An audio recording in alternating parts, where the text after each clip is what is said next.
In this video, let's have a theoretical understanding of a component's lifecycle hooks. A component's lifecycle refers to the different phases a component goes through in a Svelte application. Lifecycle hooks are functions that allow us to run code at key moments during that lifecycle. There are a total of 5 lifecycle hooks that we can use in a component. Let's understand the details at a high level.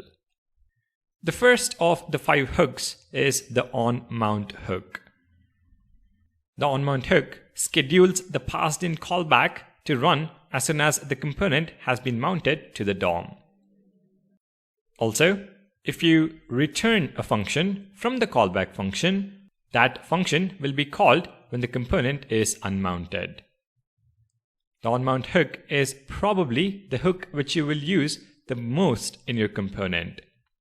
It is in this hook that you would make HTTP requests, perform DOM manipulations, and set up timers or event listeners. The second hook is the OnDestroy Hook. This hook schedules a callback to run immediately before the component is unmounted.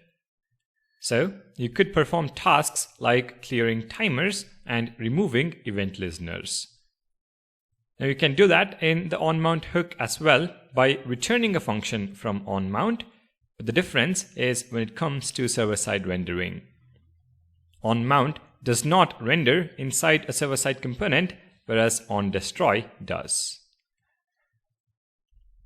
The third hook is the BeforeUpdate hook, which schedules a callback to run immediately before the component is updated after any state change.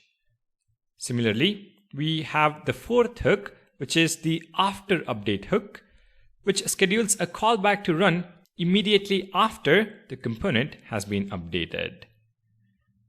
Both these hooks can be used to access the existing DOM before and after an update. The last hook is tick, which returns a promise that resolves once any pending state changes have been applied.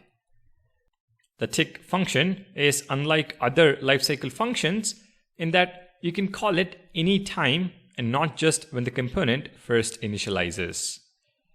You might not use this hook too often, but it does help when you want to run some code after pending changes have been applied to the DOM. So that pretty much is the theoretical overview of the different lifecycle hooks in Svelte. Out of the 5, the on-mounted lifecycle hook is something you would use the most in your application, which is why we have to learn about its practical usage. So in the next video, using the on-mounted hook, let's learn how to make HTTP requests in Svelte. Make sure to subscribe to the channel, and I'll see you guys in the next video.